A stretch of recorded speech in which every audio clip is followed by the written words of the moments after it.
Anywho, day 2. We made it. Again, some matches we... Actually, I guess there's only one match we didn't watch, which was the Never Gauntlet. Yeah. Watched. Well, you missed Sabre Sonata. Well, and Moxley Robinson. We had nothing to do with. Oh, yeah, that's right. That's right. So, Never Gauntlet. I'm not going to go through the teams. It really doesn't fucking matter. You said that Chaos would win. I said that Suzuki-gun would win. We were both wrong. Both wrong. Because LIJ won, redeeming themselves from the day before. But I like what... I didn't think about it, but I like what this and some other stuff leads to storyline-wise. Because everybody in LIJ got themselves some gold, except Mr. Sonata. Yeah, who I want to become the new leader and kick out Naito. So Naito becomes a face, and the rest of them become heels. Sure, I'm good with that. That's what I want. I don't think it's going to happen. Yeah. I think they're just going to stay as a team. I think Sonata... I think if anyone gets kicked out, it's Sonata. I'm fine with that. Yeah. Which is fine. I would love for him to do some stuff. I do like him in Evil, but I feel like Evil and Shingo can be just as good. Absolutely, yeah.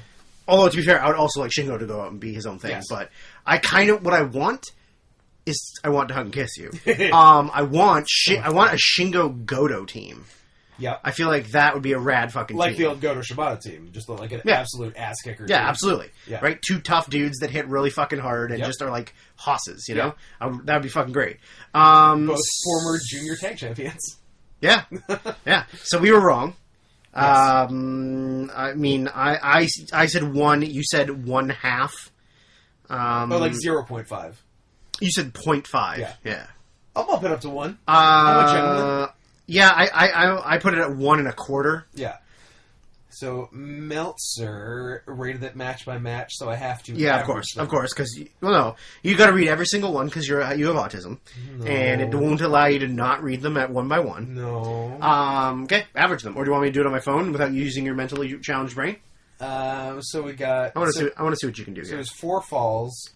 So 1.5, 1.5, 1 1/4, 2, 2 1/4. So that gives us 3, 5.75, 8. Oh, so it's 2. Right? There you go. Am I right? I didn't do the math because you talk too fast. 1.5, 1 1/4, 2. That takes us to... No, I did it wrong. Ah! That takes us to 4.75. So it's whatever 7 divided by 4 is. So like about 1 3/4. Or exactly 1 3/4? Yeah. So 1 3/4. So he liked it, I don't know, a little more than us. A little more than us. But who cares? Scott, I would like to ask you outside of LIJ. Oh, I guess Ishii's in the match. Never mind. Continue on. Were there any good wrestlers? Yeah, who's the best wrestler in that match other than LIJ? But yeah, Ishii was in it. But after Ishii, it's a steep drop. Yoshi Hashi.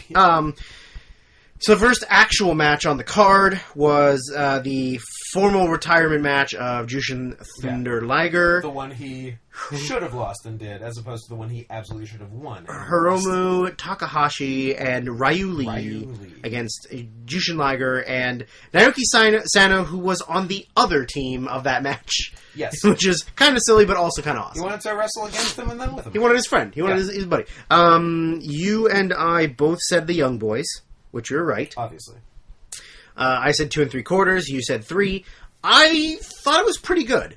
Yeah. Especially considering you got 2 old guys on one side. And how deflating you knew the finish would be. Yes. And was. Yeah, it was pretty deflating. Yeah. Yeah. Just because the crowd was just sad. But you knew it was coming. Yeah. Yeah, I thought it was pretty good. Sano did a sick tope. Yep. And he didn't look really out of place. Liger didn't look out of place. I liked the ending where it seemed like Hiromu and Lee had been working together the whole time. Yeah. And then at the end when Lee wanted to show respect and Hiromu didn't want him to. Fuck that shit. And then Hiromu just fucking left, which then set up for them having their junior rematch. Exactly, yeah. But yeah, I mean, it was what it was. You knew Liger was losing. Yeah. I gave it a 3. I think it might have just been because I was being nostalgic for it, but... Yeah, I also gave it 3. Oh, okay, there you go. Yeah. So, yeah. What did Meltz give it? 3.5. Okay, that's fair. The next one was the IWGP Junior Heavyweight Tag Match, Yep. Which was Taiji Ishimori and El Phantasmo defending against Roppongi 3K, Sho and Yo, Sexy Boys. So we both said Roppongi. Roppongi won. I couldn't remember if I said Roppongi. Yeah, we both said Roppongi. Yeah. I'm gonna openly come out and state this on a podcast where I know I'm going to people will clip that last sentence and use it against you. That's fine. I'm going to openly come out. I mean, you only got to wait like 7 more years, and then it'll be fine. I'm going to openly come out on this on a podcast where I know people listening to it will vaguely know the person I'm about to say. Okay. But I fucking hate El Phantasmo. Okay. I cannot stand him. He is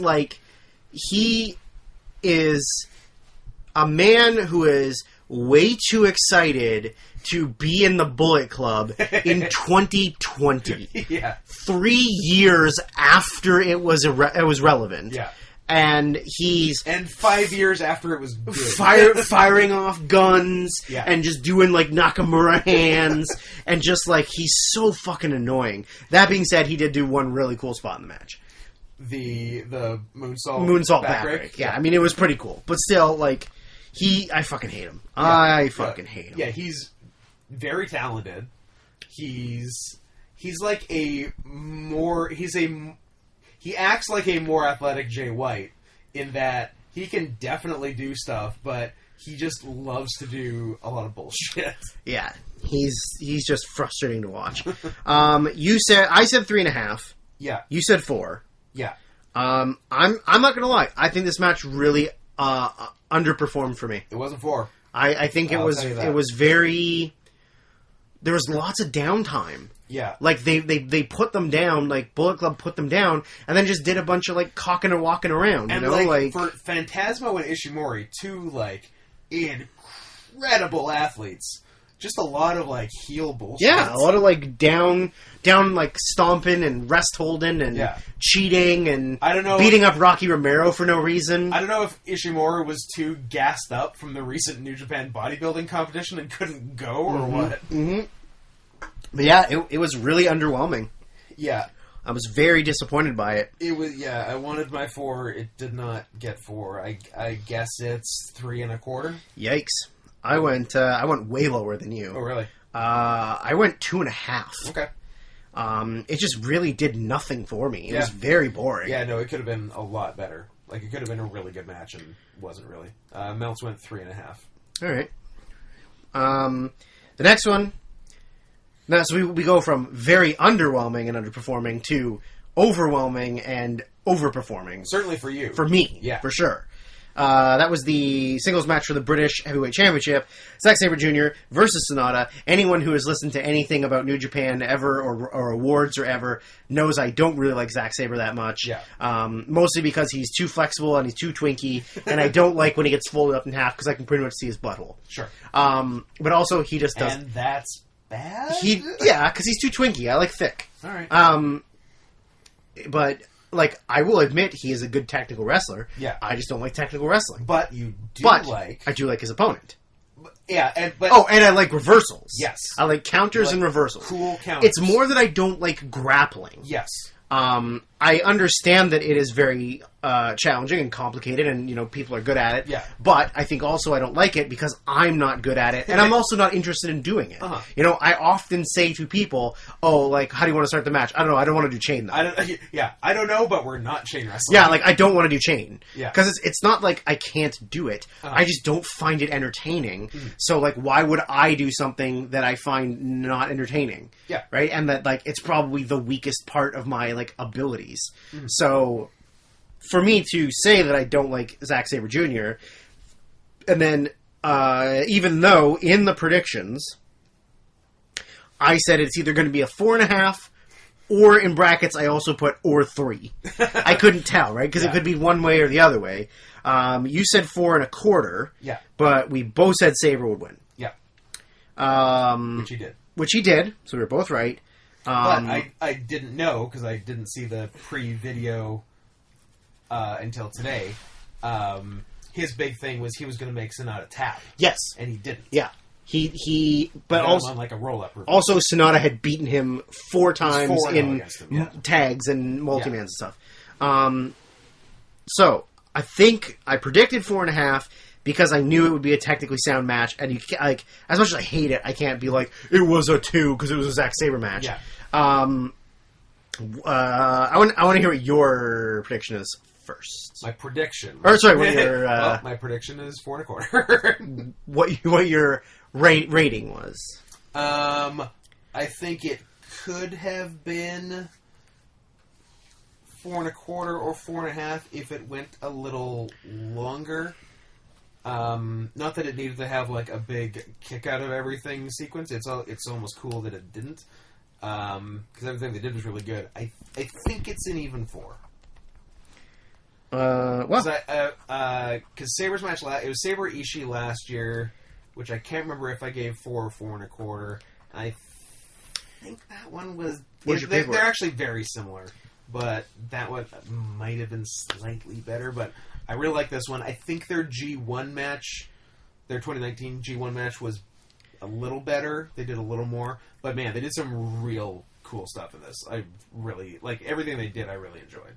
So I'm really torn between 4 and 4.25, but I'll go 4. Drew was holding up 5 fingers. I'm like, I don't think even you think that. No, but the fact that I'm still going to give it 4.5 that's fair. Is for me is crazy because like I don't really like Zack Sabre Jr. Maybe you do now, but I do like Sonata, and I think Sonata is the reason. Number one, I like his look. He's a cool guy. He's a pirate. I like it. Lots of reversals, lots of counters. Yeah. Like it wasn't really that technically ground based. Yeah, which I liked. There was one great sequence fairly early on where it's like something. Sonata does a real slick takedown, ends up with Sabre on his stomach, and Sonata, which I'm sure Zach is really used to. Sure. And Sonata like very smoothly transitions into like gets the legs crossed, gets his knees on Sabre's back, rolls back to bow and arrow. Sabre rolls right through into a pin on him. Then another thing from that. Yeah. It was really slick, really smooth. Yeah, yeah. But I do think it was outside of the main on the first day and the junior on the first day. I think it's my favorite match on the show. Of the weekend. Of the weekend. Like, other than the main and the junior. The two, like, best matches. Yeah, so you have it number 3 for the weekend? 3 or tied for 3? Okay. I think it's tied for 3. I would have it 4 for the week. 4 for the weekend, 2 for the night. So we're about the same. Yeah. I like it. All right. Yeah. Next up. Jon Moxley defending the IWGP against Juicy Two Belts. Mm-hmm. We did not pay attention to this match at all. No. Which prompted me to forget everything about it. We both said Archer would win the first day, so we thought it was going to be Archer versus Juice. And we both picked Archer to win. Yeah. So I guess we're wrong. I gave it 1 star. You gave it 2.25 stars. Yeah. I am giving it a dud. I'm giving it... Oh, wait, did you say what Meltzer gave to Sonata and Sabre? I did. 4. Okay. 4 even. And it's... He didn't specifically say that was one of the ones he rewatched and bumped up a quarter, so it's still showing up as 4 on most places. No one seems to have it as 4.25. So we're sticking with that. Yeah, Meltzer gave Moxley Juice. What are you doing with the recorder? Just keep talking, you dick. That's going to make a noise when you set it down. What a disaster. Well, let's cancel it and call Chris Frank back. Let's just talk Chris Frank again. That's fun. I do like the idea of telling our friends to randomly call at times just in case we're podcasting. That is fun. If it's after 6 p.m. Pacific time, yeah, give us a call. Also, what was he actually calling for? I don't know. He was just bored. He was listening to the podcast and he just wanted to call you. Yeah. I'm fine with that. Yeah, if it's a weekend, if it's a Saturday, mostly Saturdays, sometimes Fridays, but if it's a non-3-2-1 Friday, Saturday, after 6 p.m. Pacific Standard Time, just give Scott or me a call on Facebook or whatever, and see if we're recording a podcast. I didn't actually. You might be the special guest. Could be. I didn't actually look at what format. You might have just like straight up called my phone. I don't know. I think it was Facebook, was it not? It looked like the layout of Facebook, wasn't it? I think it just said. I think it was just him. Let me see. Cool guy. Yeah, it was just a cell phone call. Oh, yeah, cool guy. People still do those sometimes, I guess. All right. Wait, did I accept the long distance charges? You did. Yeah, you're paying out the butt for that half an hour phone call. Did he call me 1-800-COLLECT? Yeah, he called you from prison. Or 1-800-CALL-ATT? Ooh, I don't know which one's still a thing. Which one? Both? Which one was Dennis Miller? Collect. Yeah. I feel like he was Collect. David Arquette was Call ATT? Yeah. And Marlon Wayans? Yes. Yeah. Good times. Keenan Ivory? No! Oh. You mean the talented brother? The good one.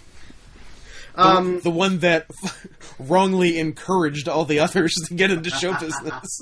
Hey, look at all the success I'm having. You dumbasses should get involved. What did you give Moxie Juice? I don't know. 1.5. Oh. Were you making a -1? -1 is what I was saying for you. 1.5. They suck. They did a few wrestling moves, I guess. I don't know. Yeah. Fuck them. They were in the ring. They were present. So next, never open weight title, which, why is this still a thing? I believe we've been saying that for 3 Dome Show reviews now. Yeah, they unified the wrong 2 belts. Yeah. But the good news is maybe Juicy can win this one and still become Juicy 2 belts. There's still a hope. So we got Kenta defending against Hiroki Goto. Other way around. No, I take it back. No, you're right. Carry on. Forget I said anything. You know what? Let's start the whole podcast over. All right, let's delete it. 2 guys we like. 1 guy who only has 1 working shoulder. Yep. Well, yeah, 1 guy I liked a lot more 14 years ago. I think that this was a tale of 2 halves. Tell me more about Tales. They're long. Yep. Some of them are prehensile. Ooh. Some of them are just floppy and just like are there. Some of them are very short for the length of the body. Some of them are way too long for the length of the body, as I know personally. To quote Calvin and Hobbes, they are a necktie for your butt. Yeah, I feel like this match was a tale of 2 halves. I thought that the opening, like the first half of the match, was not that great. It was there. They did go 16, which doesn't feel like they did. It feels like they went a lot shorter than that. That's true. It felt like 10. Yeah. I would have guessed like barely over 10. But I feel like the first half was a lot of Kenta beating him up. Yeah. But it wasn't even like mean beating him up. Nah, it was just like sports entertainment guy. It was just getting who's still trying to forget his past. Yeah. The second half I thought was very solid. The second half literally slapped. It slapped. It was mean. Yeah. They tried to hurt each other. Those are some of the hardest slaps I've seen. Yeah, absolutely. Those were... especially Kenta throwing a series of them on Goto. Yeah. And, like, trying to hurt him. Yeah. And Goto just, like, mad bossing them. Yeah, like, totally. Fucking hit me again. Fucking hit me again. Fucking hit me again. Yeah. It was really, really solid. The finish... Was there a counter... There was a counter from the go to sleep, and he landed in front of him and got him up into the... He did his... was that one just the straight, like, Ushigoroshi thing? Or was that... was it not? Or was that where he did his weird... I think he calls it GTW? That weird fireman's into, like... It ends like Shiozaki's Go Flasher? Yes. It was that? It was that. Yeah. Yeah, so it was go to sleep, land on your feet, but immediately grab Kenta into it. GTW. Boom. Yeah. Yeah. Which is pretty cool. I like that. I like that. Yeah. That combo. It's a weird move to hit clean. Same with the Go Flasher too. Yeah. Like Shiozaki's looks weird sometimes too. Yeah. But the thing was cool though. But yeah, I felt like the second half was really strong. Yeah. I don't know that it was enough to save the whole match, just because the first half was pretty lackluster. Yeah. I still liked it. Mm-hmm. I still we both said Kenta. We were both wrong. Wrongo. I said 3 3/4. You said 4. Yeah. I'm going to change my vote to 4. Yeah. I still think it was good, but it could have been better. Yeah. I think it's... If I'm keeping consistent, I don't think it's a 4, because I don't think it's as good as Saber Sonata. You agree, you're just higher. Yeah. I think it's 3.5. Okay. Yeah. I think it definitely could have been 4 or over if they had been more interesting. You think it's still the same? Like first half was really slow, and the second half was really strong. The first half was, if you level it out, first half was incredibly unmemorable. Yeah, so if you level it out, it's just a lower rating for you. Yeah, I mean that makes sense. So the next one, and Meltzer. This is the one that Meltzer's interesting on. Live 2.5. Yeah. On tape 4.25. Right. Because it was all about this. The good thing about it was the strikes.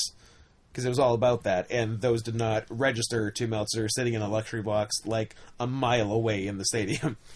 I would like a personal apology from you that this podcast would be over in an hour and a half, and that this is a 2-part episode. We're almost at if the Chris Frank stuff worked. Yeah, we're at 2 hours.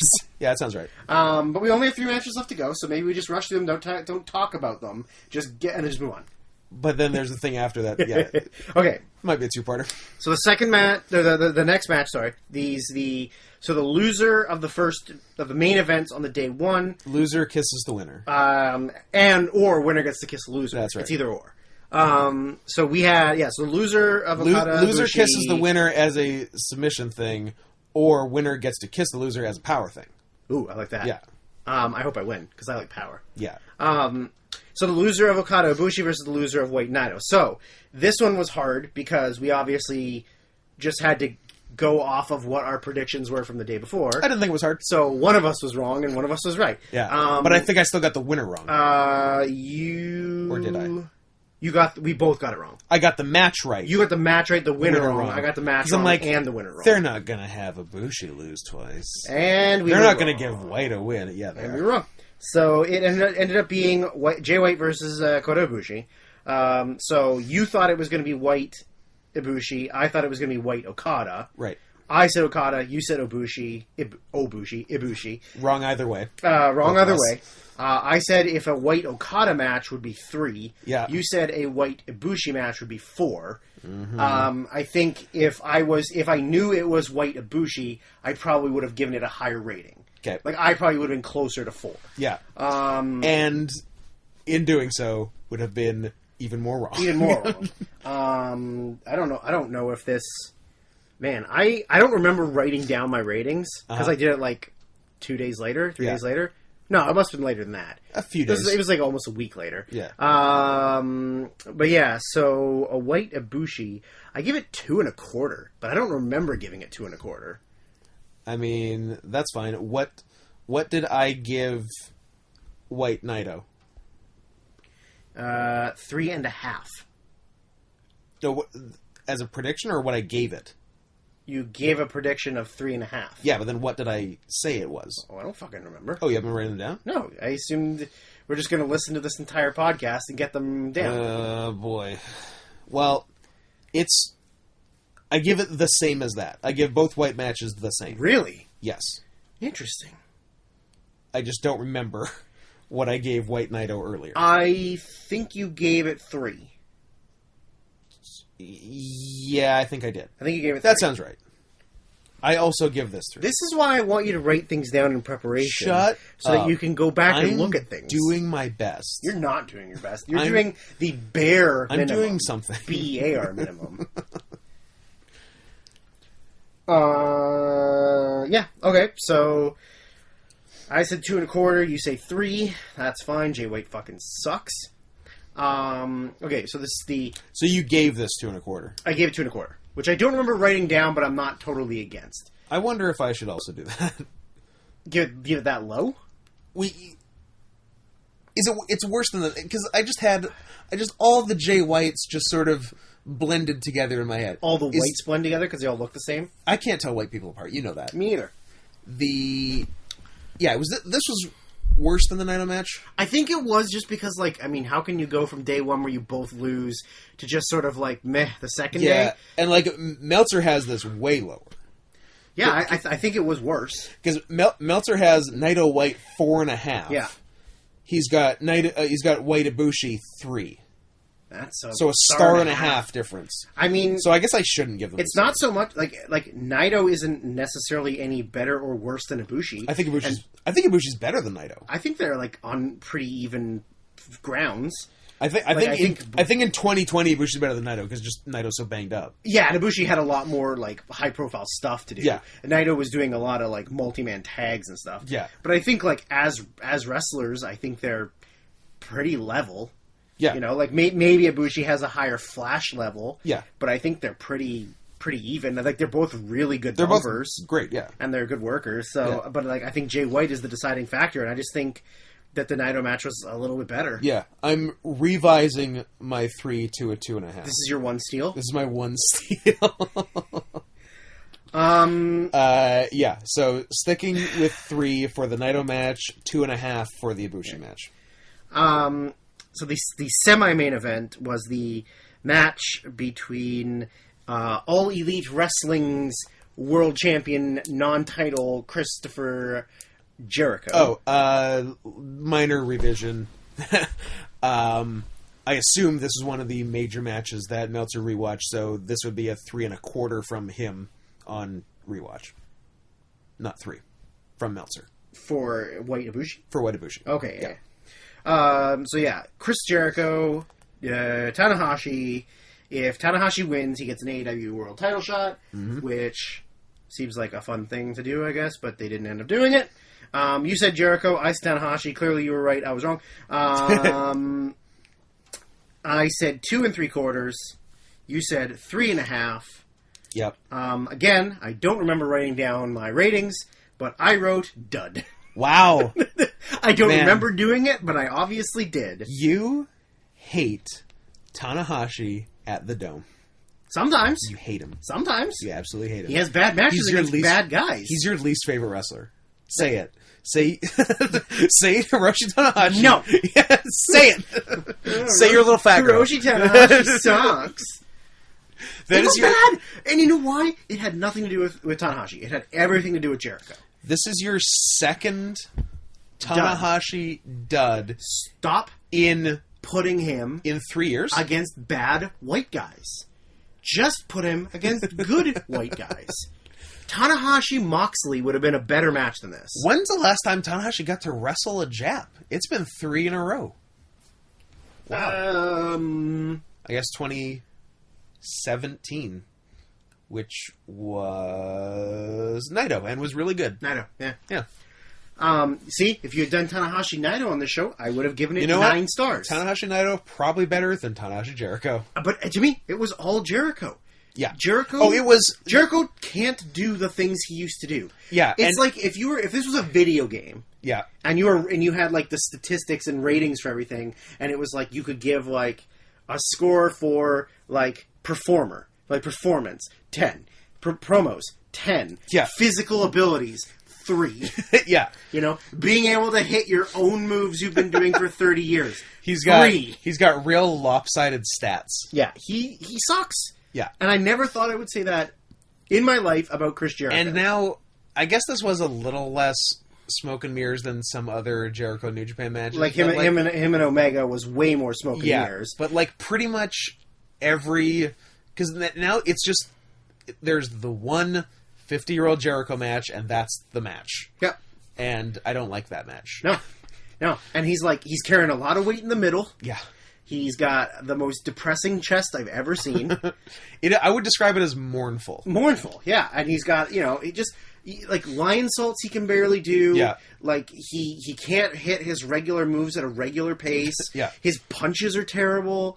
Like everything he does is just so slowed down, but he tries to make them look so impactful. Mm-hmm. The only redeeming factor for this that maybe I shouldn't have given it a dud for was the finish. Of like put him in the walls. Yeah. It wasn't really working. And then crank it a little bit more. Gets out of it. Gets him back in it, and then does the full on lion tamer. But like that wasn't enough to save the sloppiness of this match. And like Tanahashi's old. He's kind of beat up at this point. Mm-hmm. He might have also been gassed from doing the New Japan Bodybuilder show. Yep. But just like it sucked, and like I was so disappointed with it. Yeah. Because I wanted it to be good, but it just wasn't good. Yeah. Like, maybe dud is unfair because it was probably better than... It was better than Moxley Juice, which I also gave a dud to. But I guess at the time, like I said to you, when I did my ratings, I didn't overthink it. I just was like, I typed out the match. Go with your heart. And then whatever was the thing that I immediately wrote. And I just was like, oh, it was a dud. It sucked. right? So that was just my feelings. That's fair. So David Q. Meltzer gave this 4.25 live, 4.5 on rewatch. He's a fucking idiot. I am going to go with him with Dave Meltzer plus a half star, but then -3 and give it 2. Good for you. I did not care for that match at all. No. All right. Main event. Yep. IWGP Heavyweight Championship and IWGP Intercontinental Championship, which I was really hoping they would just combine them or like get rid of, because they got too many titles and like none of them matter. I mean, they should have gotten rid of the US and the Never should both go. Yeah. You combine the US with the IC, combine the Never with the Heavyweight. Do what because the Never was only there because fucking Brock Lesnar took off with the Heavyweight, and wasn't it? No, the Never was going to be their original US title. Because do you remember the original Never champion, which was won in the United States? MVP. I was gonna say that was IC, right? Oh shit, that was the first IC champion was MVP. So what? Oh no, sorry. The Never they were going to have an NXT.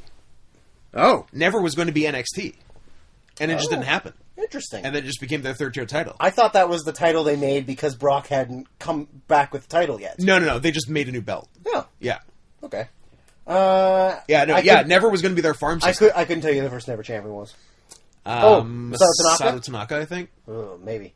I just think he had the title. I don't know if he was the first champion. He might have been. I don't believe you for a second. Well, look at that. Tanaka? He was. Yeah. Well, there's a big-ass tournament for it. 2, 4, 8, 10, 12, 14, 16-man tournament. That's pretty big. Huh. Some interesting names in the tournament, though. I bet there's some it? interesting opening. When was it? 2012. Yeah, that sounds right. Yeah, wow. There's like some interesting names in it. Yeah. Hiromu. Young Hiromu. But some names I don't really recognize. I'll tell you about him. Shiori Asahi? Shiori, young boy, I guess? K Dojo guy. Oh, okay. Yeah. Hiro Tanai? That rings a slight bell, but I couldn't There's tell you no much. thing, I can't click on him, so I can't tell you anything about him. Hiro Tanai. Maybe just a rookie? Maybe. Who didn't pan out? Kengo Mashimo? K Dojo. He's had some good stuff in the past. He's had some good ones. Captain New Japan. Hell yeah. You good? Taishi Takazawa. Also K Dojo. Oh, apparently, yeah. A lot of Taka guys. I think they had like... Well, this is when like Taka was doing stuff with them. So I guess they sort of had a deal with Kanto Dojo. Yeah. Daisuke Sasaki. DDT. And Ryuichi Sekine. He's like an all over the place indie guy. Like he's done some K Dojo, he's done some DDT. He's any indie guy. I was gonna say almost none of those guys advanced except for Shiori Asahi defeated Hiromu in the first round. Okay. And then Kengo Mashimo is a fat looking guy now. He's always been big. In the past I wouldn't have described him as fat. But he's always been thick. He's in All Japan? He does All Japan, yeah. He was a team... And K Dojo.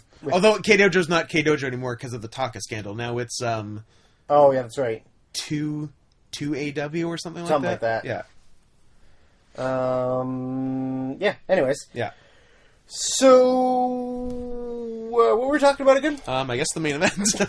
How did we get here? The Never title. The Never title. So, so the two winners from the day before. So, of course, we, some people had this right and some people had this wrong. Not naming names? Not naming names. Okay. No specifics.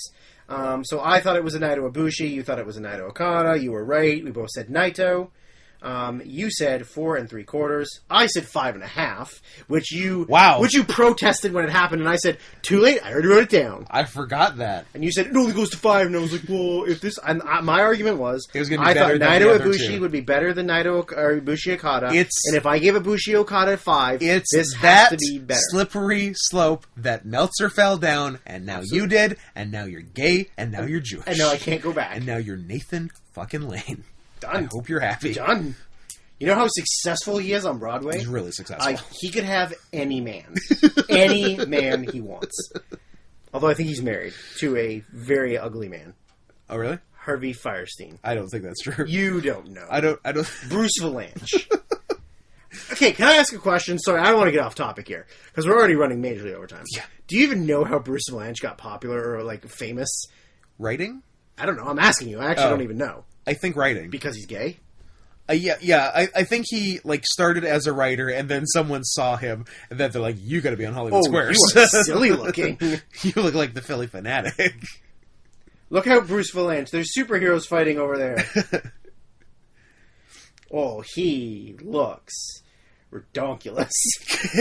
Because I think he was one of the original punch up guys. He was like Patton Oswalt before there was a Patton Oswalt. Yeah, it looks like he did a bunch of TV and stuff in the 70s and 80s. And stuff for award shows. A bunch of award shows. Yeah. A lot of the Academy Awards. Yeah. And then, that's pretty much it. Yeah. And then they were just like, oh, you look like a flaming homosexual. We got to get you in front of the camera. It's not that he even looks like a flaming homosexual. He just looks insane. He looks like a flaming homosexual. Come on. That haircut. He looks ridiculous. He's got a goddamn page boy haircut. He looks so crazy. So, I was very wrong on my prediction. Did you have a backup star rating for a different match or not? No, because okay. I thought it was Naito Ibushi. So you're sticking with 5.5? Well, that's what my prediction was. Yeah. We just rewatched this actually right before we did the podcast. If you need to amend your rating, you can. No, I still think it's pretty accurate. Okay. I'm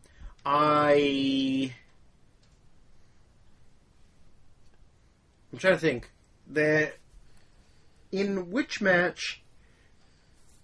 It was the Ibushi match on day 1. Did Okada hit a Michinoku driver? Yeah, and a Fire Thunder-ish Michinoku driver. Yeah, that's right. Which I guess he's trying to get over now, maybe? It was wild. It's crazy. Because it's like his souped-up tombstone. Yeah. Yeah. I'm gonna start doing Michinoku drivers now. Go for all the time. Scoop reverses and Michinokus. Anything you know what? Kind of the same. As long as it starts like a body slam, go nuts. Done. I think it was good, but I don't think it was as good as Ibushi Okada. I think you're right. So it can't be 5.5. It can't be 5.5. Can't be 5. And it can't be 5. Can it be 4 3/4? I put it as 4.5 in my review. So same as Sabres and Other Samesies. Yeah. Yeah, I really liked it on the rewatch because hey, Frankie likes it. Our first time watching it, it was the end of a 6+ hour watch session, and which is more wrestling than I ever need to watch in my life. And everyone was sort of over it at that point, myself included. So I don't think I gave it the attention it deserved. But I watched it today as one of 2 matches, and man, was it a lot better watching it that way. Yeah. Which now we've discussed, we're going to start doing this the opposite, which is we watch the big matches first, and then if we have the energy for the other ones, we'll get to it. Yeah. Which I think the only time I remember doing that is... It's not, and we didn't watch it backwards per se, but we didn't watch the main event last, was the G1 show with Shibata Hanma in the middle. Because we watched Shibata Hanma last. I specifically, because we're like, nothing's going to top this. We're watching this last. Yeah. Because it was like a big Naito match main event. I don't think it was a dome show, but it was definitely a show we watched where, it was getting,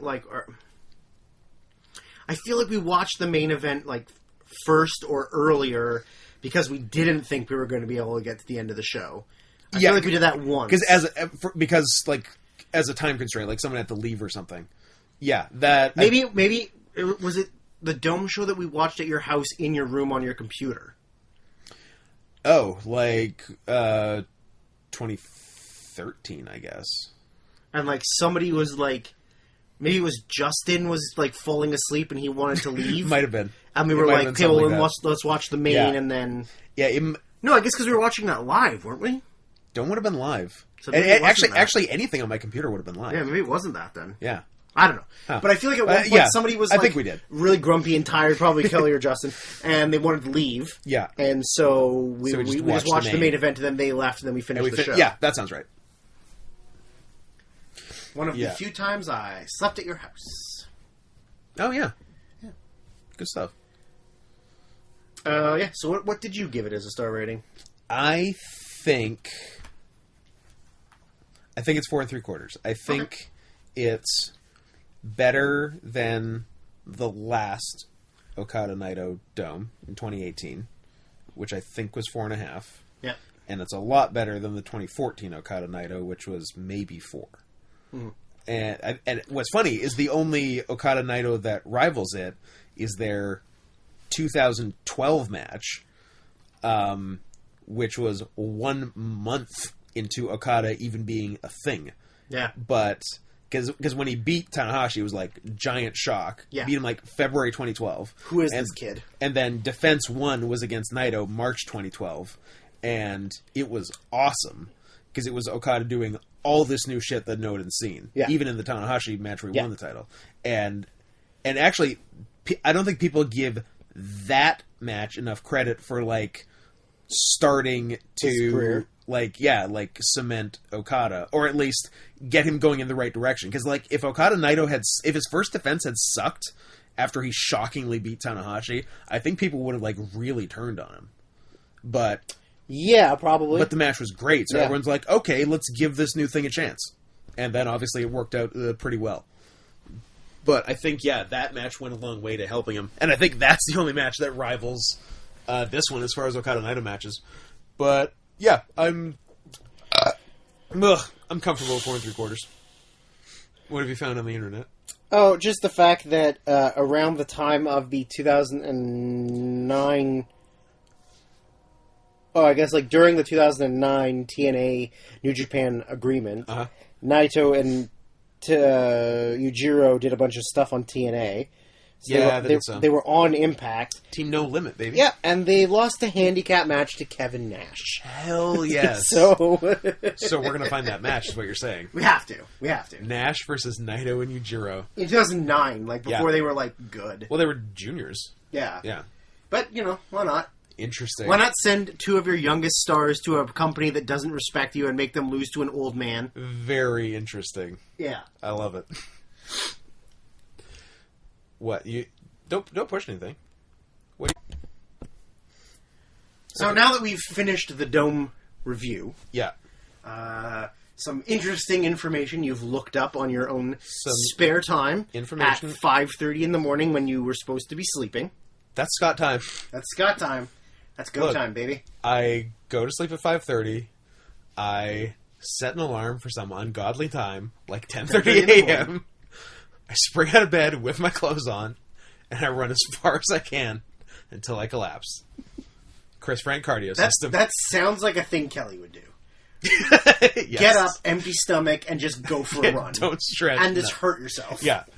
And then complain about it for 6 months. Like the Oh Hello guys playing basketball. Yeah. I like to go in rigid and stiff. And hurt myself. He's got a check knee. Just go for his knee. So what's this information you got? Tell me, give me the goods. I just wanted to take a brief look at, because we've mentioned it several times, it is the case for... Oh, and actually I do have to go back and say one thing, because I don't think I ever said Meltzer's star rating for the main event. You did. What did you give it? I don't remember. Because I didn't say it. Yeah. So Meltzer gave Okada Naito 4 3/4 live, 5 on rewatch. So there. So he shouldn't be allowed to rewatch. He should just be giving a live review and then you're done. Well, rules are rules. So, especially talking about day one, seeing as there were 2 matches above 5 stars, and you had predicted one above 5 stars against my wishes. I don't care what you say. You're not my real father. I will be. You can't be. Kelly's going to be. When he finally forms his asexual relationship with your mom. Yeah. The above 5-star debate, and I don't want to have the debate because who cares? What's the debate? The scale's from 0 to 10. 0 to 10, exactly. But or I guess negative 10 to 10. I just wanted to look at the matches that Meltzer has rated over 5 stars and see how many of them are better than Misawa Kawada 94. But not rating against something per se, but just like how good are they? Well, I asked the question. So how Meltzer's been watching wrestling since the very early 80s? Late 70s? 70s, maybe late 60s. Maybe late 60s? He just turned 60. So I guess he is that old, isn't he? So he was born in 59. So he's been watching... I guess I'm more saying, like, as an adult man who reviews wrestling. Late 70s. Late 70s. Yeah. So, the argument of this really is he saying that between the late 70s and 2017, there has never been a match better than 5 stars. Yeah, there's never been a match, late 70s to 2017, better than 15 matches in the last 3 years. Yeah. That's what he's saying. So, like, even if... Because I think he's talked about it, right? Yeah. And hasn't he just sort of said that, like, it's the evolution of wrestling that things increase. So, like, in theory, though, if that's his theory, things still shouldn't be higher than 5. So if you scale those matches to 5... and then adjust accordingly. Scale the rest then down. A bunch of those things in All Japan in the 90s aren't 5. 2.5 stars. Yeah, but like, and that's the thing. Like, rewatch them, and they're 5. Yeah, they're as good as anything now. I don't care for his system. Yeah, I don't care for his big nose and his curly hair and his yarmulkes and dreidels. Sure. He's part of the bad guys. I mean, the system's broken. The system's broken. He has consciously broken the system. Yeah, I just don't. I don't know how you can believe in anything he says. Because I don't know how you can believe in anything. Even if you argue with his ratings, he has made me an atheist. I can't believe you weren't already an atheist. I was a member of the Church of Jesus Christ of Latter-day Saints. Oh. I'm a Hare Krishna. Oh, Hare Krishna, Hare Krishna. But like, now I've lost my train of thought because of Hare Krishna. Because Hare Krishna. No, I mean he. It's the same thing we were talking about with Inception. You set a very specific set of rules, and you can't really break those rules. Yeah. But then you do anyways. Exactly. You know, like. I don't know how you can justify that a 6-man lucha match where they're just rolling and diving and flipping is better than any sort of professional wrestling match that happened from 1975 to 2016. Yeah. There are so many things. Even for me, as a wrestling fan who started watching wrestling in probably 90 or 91, yeah. It was probably, I was a very young child, but Steamboat Savage, yeah. A lot of things Bret Hart did, a lot of things that I watched when I was younger, and something now is better than that. Yeah. I don't know how he can agree with any of his own ratings. Yeah, it's interesting, especially if you pick specific stuff to compare. Mm-hmm. If you go great match from the 90s versus a 5.5 star match now, is that 5.5 star match that much better? Yeah, yeah. And I guess again, it's recency bias is really what it is. It really is. His feeble old man brain can't remember things from the past. Yeah, and he refuses to go back and watch things, right? He'll watch stuff. He doesn't. Oh, but he won't. I don't think I've seen a case of him re-rating an old thing. Right. Yeah. Is he willing to, if there's things he hasn't seen and then he watches them, does he still rate them? Not really. I don't. Okay. I don't see a lot of non-current ratings. So it's only the things that he sees recently. Pretty that much. he'll rate. Okay. Yeah. Okay. And just not exactly really. Just the two matches. Some places you'll see them like listed as 6. I think what he officially wrote in the newsletter at the time was either 5 stars plus or like at least 5 stars or more than 5 stars. And people just round up to 6. And some people just call it 6. But they've only called it 6 since 6 became a thing. Right. It's not like they called it 6 in 2011. Right. And those 2 are Misawa Kawada 94. Yeah. And the Flair Steamboat. It's actually not one of the big 3 from 89. It's a house show from March 89. That he was at? Yes. Which, of course, again, is a whole other thing on the scale. And what the interesting thing about that is that's when WCW was doing 2 house shows a night. Yeah. And so Flair and Steamboat wrestled in, I think, Landover, Maryland, and then Philadelphia. The Landover is 5 stars plus, and then they wrestled again that night in Philly, 4 3/4. So they had a good night. Yeah. Yeah. Yeah. And both then 60-minute draws. I don't think either was a draw. And then the big 3 that were on, pay-per-views or clashes or whatever, those are all straight 5. Yeah. Yeah. As they should be. Yeah. Yeah. But it just, it blows my mind that he can, not even willing to admit that, well, it may, I'm fine with a 5+, if you're saying this match is 5+, but that's it. I could deal with a 5+. Right, you're leaving it up to the reader's imagination. Yeah. This is it's 6 stars. Yeah, and this is greater than any match that's ever happened in the history of wrestling. Yeah, the 5+ I can definitely live with because it's at the top of the scale and they really went above and beyond. Yeah. So I will begrudgingly allow a 5+. But so this is 6 1/4. You can eat shit. This is every match he's given over 5. Over 5. Right. And how many are there? I'll tell you. 15. Right. Fucking. See me vamp? Aren't I a good vamper? I'm a regular vamp hero.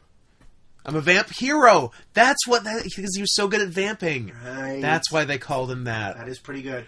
Play my fucking music. They're not going to know it's me if they don't play the fucking music. 2017, there were 4. Okay. I hope you're not expecting me to count, because I'm not going to. I know you hate counting. Well, it's more that I like making things difficult for you. 2018, there were 6. I believe that brings us to 10, if my math is accurate. Your math wasn't accurate before, so I'm going to keep my fingers. It was not before, but I eventually got there. And 2019, there were 9. Oh my god. And 2020, there were 2. Already. 21. Already. 21. Jesus Christ. There were 2 in the first week of 2020. All so right. let's quickly run through them chronologically. Okay. And see where we stand. Sorry, what are we debating here? Is it better than... How good are they? How good are they? Yeah. You don't have to give it a star rating yourself. At this point in time on this podcast, the official rules, because I like rules. Robert's Rules of Order. Are we allowed to agree that they're over 5, or are we just saying they are 5+? I think you can do whatever you want. What I'm going to do... I would like to agree on the same thing. What I would like to keep it at a 5-star scale. I'm fine with saying something is 5+. In the same way that Misawa Kawada is 5+, in the same way that Flair Steamboat's 5+. I agree. I accept the rules of your Punjab prison. All right. Is that Mindy Kaling's pussy? Yes. Nice one, me. So the first match... It's Deepak Chopra's ass. Ooh, now that's a Punjab prison. So the match that broke it. Yeah. Okada Omega Dome Show. 6 stars. Nothing before that has ever contained more than 5 stars. I'm okay with giving that 5+. Absolutely. It's phenomenal. Because, like, if we were only going to 5, that is the highest. Yes. So that is the 5+. I have zero problem with 5+ for that. Can we do 5++? Shut up. No. 5+. It's one of my favorite matches. It's maybe, if not this one, it's another Okada Omega match. Maybe the most impressive match I've seen. Like, to make a 47-minute match seem like 15, 20, maybe. Yeah. It was unbelievable. Yeah, I agree. Yeah, it's fantastic. No problem there. Next one, Okada Omega. The hour draw, June 11th, 2017 at Dominion, 6 1/4. I'll tell you, I don't agree that it's better. I think it's 5. It can be 5. Yes. Yeah. I think it's 5. Yeah, it's the best hour draw ever. I'm not gonna lie, I think it's one of the only hour draws I've ever seen. I've seen some. Like, I can't tell you what Brett Shawn Iron Man is the only other so one much I've better seen, than Brett right? Shawn. Like, so much better. Yeah. Maybe I've seen it in one of the Flair ones, but I don't remember any of them. Any, like, Danielson ROH run? Oh, yeah, maybe. He had one with... He did... he went longer than an hour with Aries in that one match. Nigel? He did a Nigel. I think I saw the Nigel one did a Cabana, I believe. No, maybe. No, I think I saw the Nigel one at the time. Yeah. But yeah. So, yeah, I'm good with 5 for that Dominion one. I didn't have it number 2 for the year, but I had it up there. I made a point... Don't kiss that pillow. I made a point of only having one Okada Omega in my top 3 for 2017. Right. Because I didn't want to have all 3. Yeah, I remember that. So the third one, Okada Omega from the G1. Their by far their tightest match, because it was a 30-minute time limit and it had a finish. So that was Omega getting his first win over Okada. It was extremely good. I don't think I would begrudge anyone 5. I would probably be 4 3/4 myself. I think it's less than 5. I think the other 2 are a little better. Like, you can make the case it has a finish over the hour draw, but and it's, obviously it's great. But I think the hour draw made sense. So yes, I think it's less than 5. I don't know what rating I would give it, because like, I don't want to just keep giving everything 4 3/4, 4 3/4. Yeah, but I think it's lower than 5. But like, odds are, unless you really disagree on something, most of his over 5 matches are 5s or 4 are probably not going to be a lot lower than 4 3/4. But I think it's lower than the other 2, so it's under 5. Yeah, and the next one is the next day, the Omega Naito G1 Finals, which I think was I was going to say was your match of the year, but I think the Omega Naito G1 the year before was your match of the year. Yeah. Although this one was like on lists, I don't think it was your number 1 though. Yeah. No, because your number 1 was the Dome Show. Same thing. Yeah.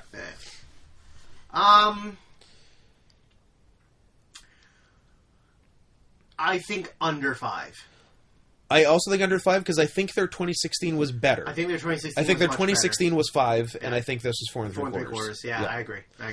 And that is it for 2017. So we had 1 Omega in every match. Yeah, of course. He had a great year. Okada, Naito. Yeah, he's literally he's never not had a good year. Yeah, like, he's the best wrestler of the decade. So yeah. But yeah, so we had Sorry, Omega or Okada? What did you say? I said Omega's in all of them. Oh, they said Okada was in everything. Okada's in 3. 3. Yeah. Omega, yeah. Omega had that amazing year that year. Yeah. That was, Yeah. To be clear, Okada's the best wrestler of the decade. Yes. Yeah. So we had 1 out of 4 we thought was 1 out of 4 plus. is worth talking about in that. Yeah. So that brings us to 2018, the first of which is May 4th, Okada Tanahashi. I strongly disagree with this, and I don't think it was the best Okada Tanahashi match of the year.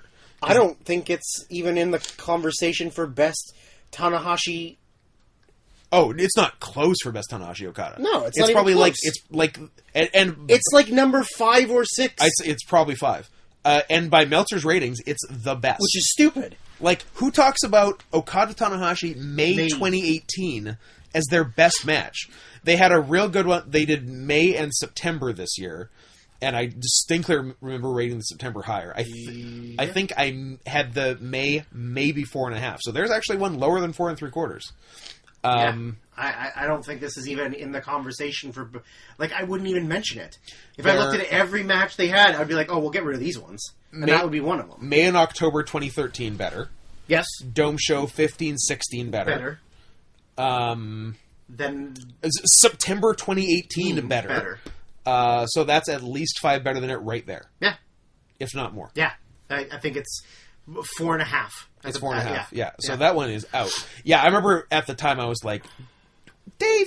Yeah. Next one is the first and still only junior match as of the end of 2018. Super Juniors Finals, June 4th, Hiromu Ishimori.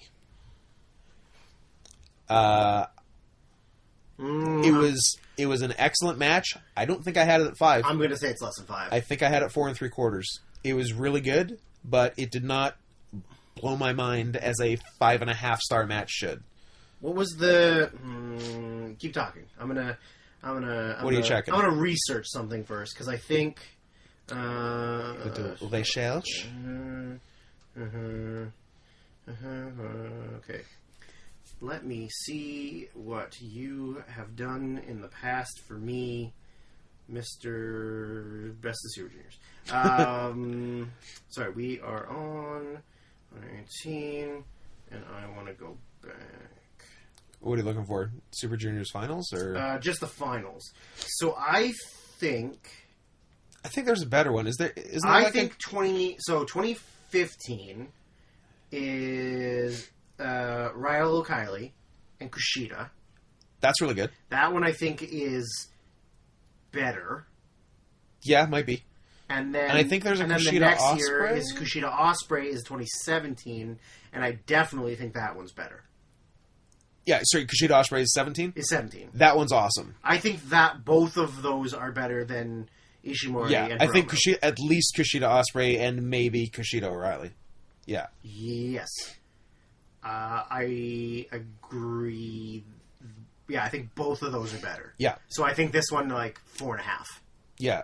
Or like, yeah, like, somewhere in there. Yeah. I definitely rated this. Is this year's finals on the list? Yes. Okay, because I was going to say, that one's definitely better. It is for sure. Yeah. Yeah, so yeah, it's... I want to say I had it 4.5. Yeah. Yeah. Next up, 5 days later. Okada Omega 2 out of 3 falls. Dominion, June 9th, 2018. 7 stars. Still the only one that high. Still the highest of all time by 3/4 of a star over the previous year's Okada Omega. It was my match of the year. It's 5 plus. It's extremely impressive. I think it's 5 plus. I think 5 plus. It's probably... Is it better than the other? I don't think it's better than the Dome. I think the I Dome's don't still think the best. so either. I think it's not. Yeah, but I think the Dome Show had more suspense and like sort of more like biting on things than the other one did. Yeah, but this was like over an hour, like crazy impressive. Yeah, it was my match of the year, but it was not as good as my 2017 match of the year. But 5 plus, fine. Was it this one or was it the draw that had Matt Jackson trying to throw in the towel? That was the draw, right? That was the draw in 2017. Yeah, that was good. Yeah, no, I think it's 5 plus, but it's not better than the Dome Show. So, and that takes us to the G1. Okay. First one with 3 matches. So first one, August 4th, Ishii Omega, 5 1/2. First Ishii appearance on the list. And not a moment too soon. I'm not going to lie, I don't think I remember this match. I know I watched it, but I don't... It's really good. Although, I don't know if it's the best Ishii Omega. I think they're, the U.S. title tournament finals are the best. If from LA. See, that one I remember. Yeah. I don't remember this one. Yeah. Which means it can't be more than 5 if I don't remember it. Yeah. I think it is 5. I think there's no way it's in the 5+ discussion. Yeah. Yeah. 1 week later, August 11th, Omega Ibushi, which was supposed to build to an even bigger match at the Dome and didn't fucking happen. But it was great. I think I had it 5 even, and not in the... And some people had it less because... They didn't kiss? They didn't kiss, but... Was that person me? I think that person was you. Look, I like it when they kiss. Absolutely. All right? I can't argue with that. I think it was because, like, not that they were visibly holding back, but it did seem clear that there was going to be even bigger stuff to come in a rematch, and then and then there was no rematch. Yeah. I think under 5. I think 4 3/4. Fair. Yeah. And then the next day, G1 Finals, Tanahashi Ibushi, 5 3/4. That match is really good. I think it's a strong 5. If you want to say plus, I will not be mad. I think it was in... No, because the 5 pluses we've done, it's not better than either one of them.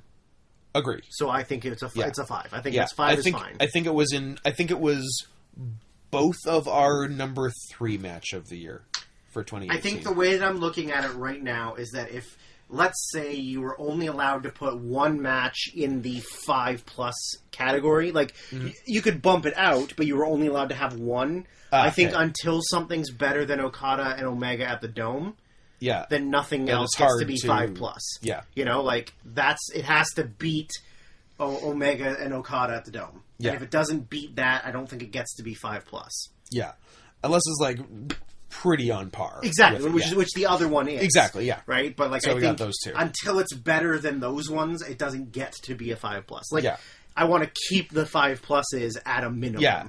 Yeah, and 5+ is like... Unless they deserve it. Yeah, and 5+ should be, like, absolute all-timers. Yeah.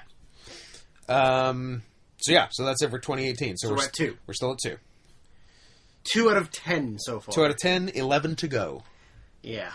2019. I feel like I'm not going to agree with a lot of 2019s. I think there's going to be some... I think the most egregious one so far is that May 2018 Tanahashi Okada. Yeah. But there's going to be more to come. Yeah, there is. So we've got 2, 4, 6, 8, 9 in 2019. Yeah. So let's take it as they come. Number 1, Dome Show, Tanahashi Omega, 5 3/4. 5.5 live, 5 3/4 on rewatch. I strongly disagree. 4 3/4. I say 4.5. Fair. Yeah. I believe that's what we both gave it when we did this last year. Yeah. Really good match. Yeah, not an all-timer. Not better than Omega Okada. No, and not better than 5-star matches. Yeah, yeah. Next up is where do we got? Looks to me like NXT Takeover New York. Johnny Gargano and Adam Cole. 2 out of 3? Yes, they started with a 2 out of 3. Yeah. It was very good. Very good. Yeah. It's not 5.5. I'll tell you that. I'm fine with giving it 5, but I don't think it's over 5. You know why? It's not believable. They're too small. Too small. I'm trying to decide if it's 5. It's 4 3/4 or 5. Yeah, I'd have to think about it. It's sure as hell ain't 5+. Yeah. I'll tell you what. Next up. I'll tell you what. Johnny Gargano versus Adam Cole. The next takeover, wherever that was from. June 1st. Brooklyn... I don't think they did Brooklyn after New York, seeing as the New York one was in Brooklyn.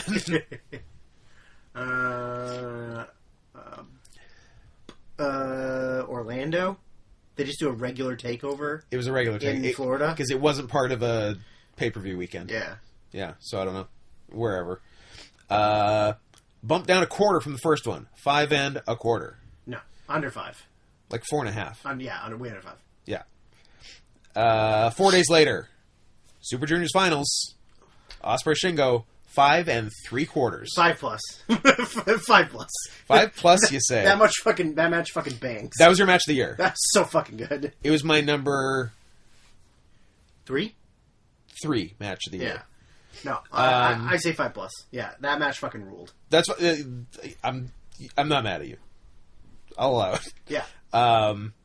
Same rating as Tanahashi Omega. Yeah, it's insane. Interesting. That's insane. It's a lot better than Tanahashi Omega. Yeah. A lot better. It is. Yeah. Easy 5. Easy. Yeah. I say 5 plus. Yeah. Yeah.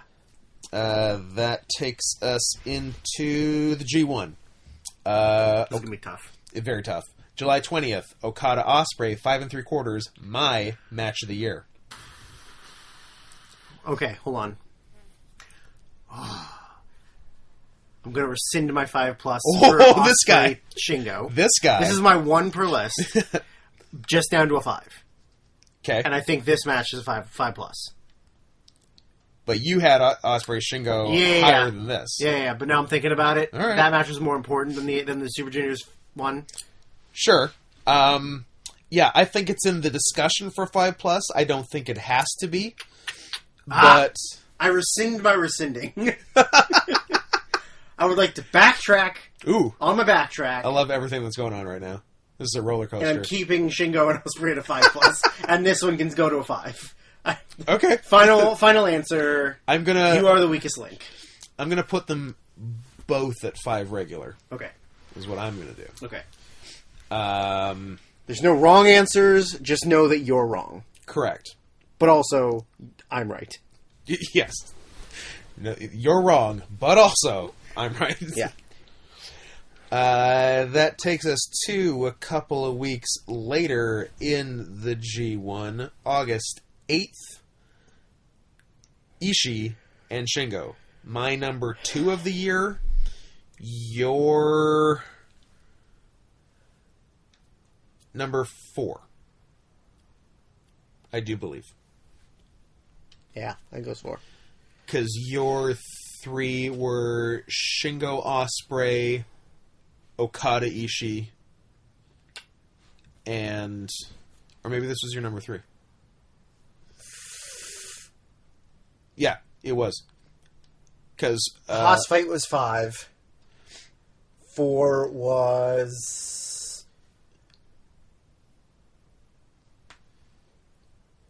I don't remember now.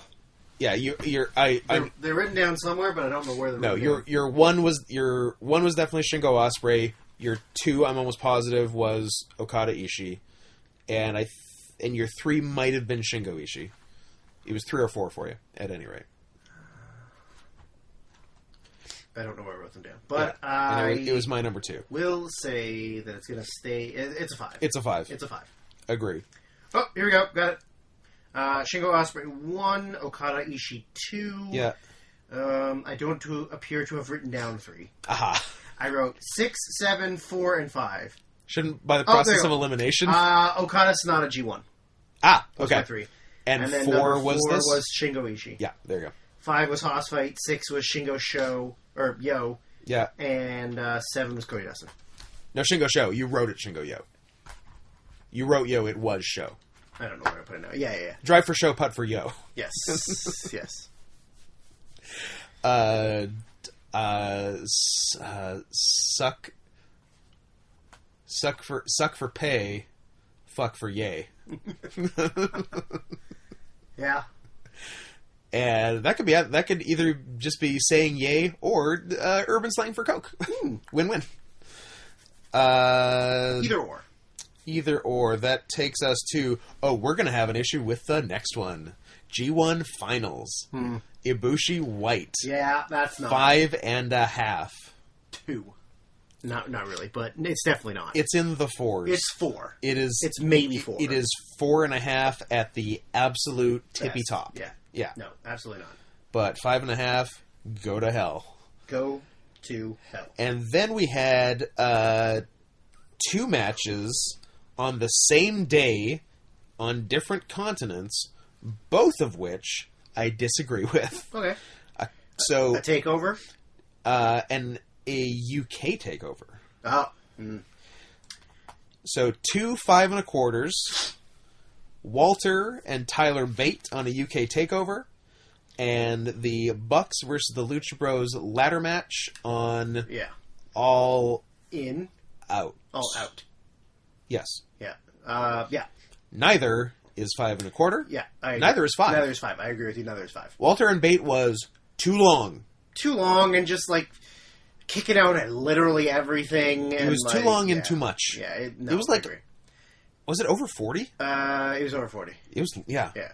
And Lucha Bros and Bucks. Good spot fest, but it's not nothing to write home about wrestling wise. I'd say Walter Bate is 4 1/4.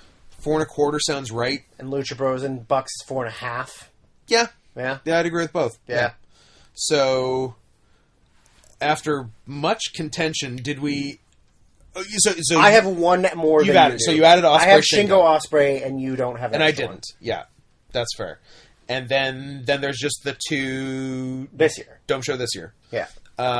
Which I just gave both 5. You also gave both 5s, but do you think either is in the 5 plus discussion? No. They're straight 5s. They're both 5s.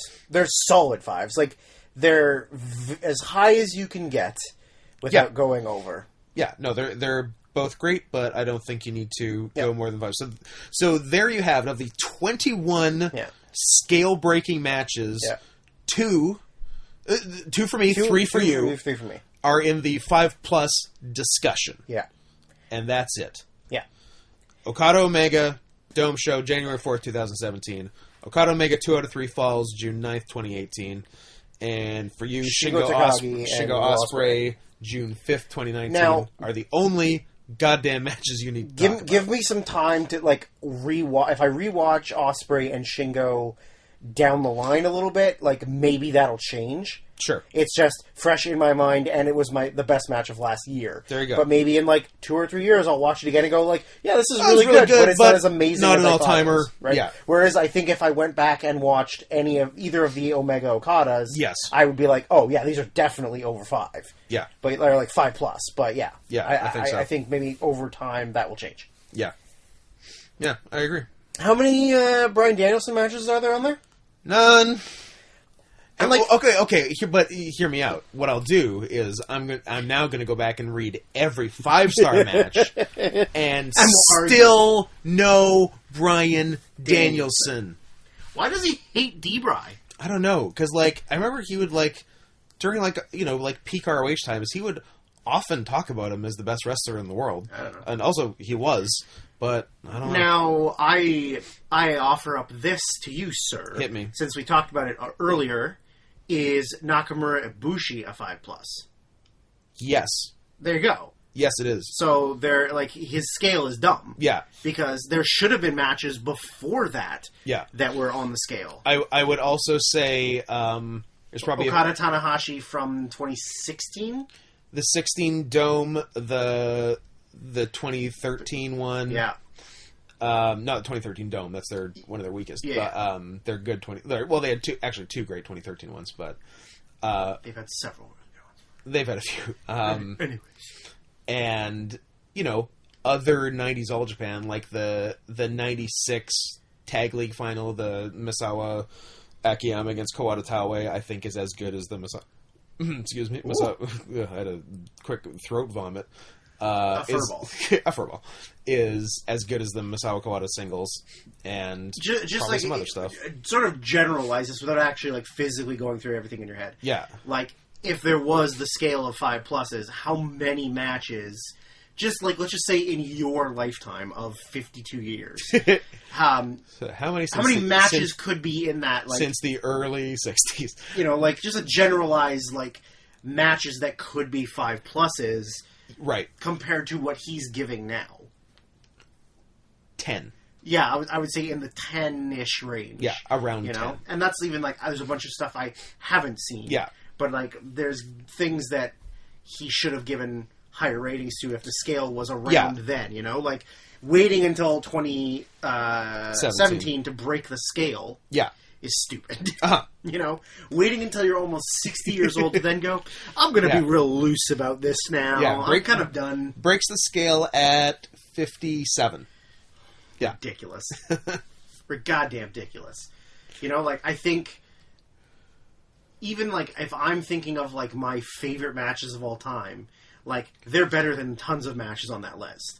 Everything that we didn't give a solid 5 or a 5+ to, like, they're just as good, if not better than that, and he gave them less than that. Yeah. You know, like, I would love to, maybe on a future podcast, is I pick my, like, 10 favorite matches of all time pre the plus 5 stars, and then just see what he gave the ratings to. Yeah. Right? Because like, for me, all those matches are 5-star rated matches. Yeah. And like I want to see what he thought of like things from my childhood that I thought are the best matches I've ever seen. You know, like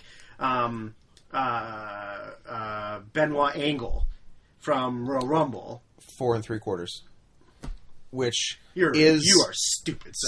Such an easy 5. Easy 5. It's so good. Easy 5. It's so good. You know, like Macho Man Steamboat. 4.5. Oh, you're stupid. What's the good?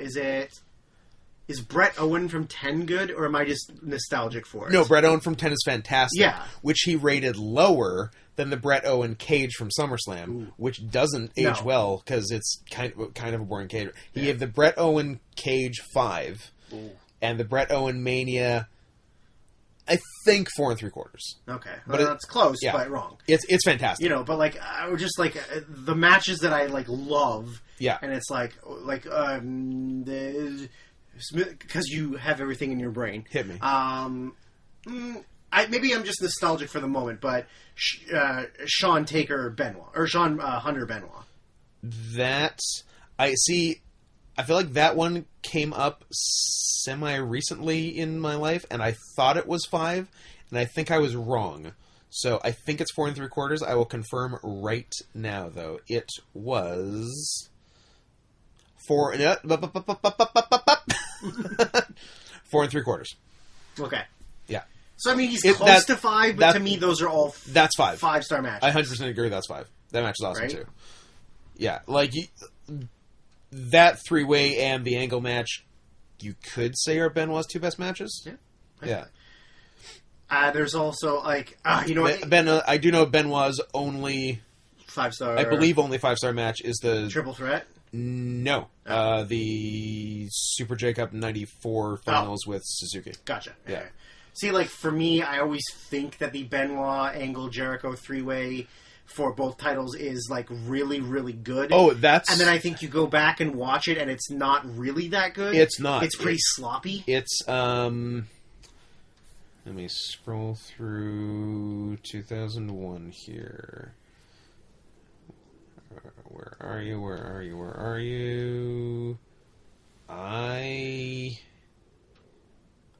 I don't know. That's Mania 17, right? 2001? 2001, yeah. I don't... He didn't rate it? He certainly rated it, because he rates every Mania. I don't think it made 4. Jeez. Yeah. Yeah, I think in my head, it's really good. And then the last time that Kelly and I rewatched it, we were like, oh, this is like... Not that great. It's good, but it's like a raw middle of the show match. Like... Yeah. Yeah. Yeah, I don't see it 4-star plus for 2001. Unless I'm missing it, but I don't... I think, just not to get... Sorry, I do have the wrong year. Because 2001 was just Benoit Angle, so it's 2000. That's a 3-way, so let me... revise what I might have just said. Let me re-scroll through this list. Yeah. Yeah. Get it. Angle Rock, where... Nope. That would be the date, so let's see. It is less than 4 stars, because the only 4-star match from Mania was the pre-TLC just ladder match. Yeah, well, that match rules too. Yeah. Yeah, and that one's 4. 4 even. All right. Yeah. Well, what I think is funny that you should do.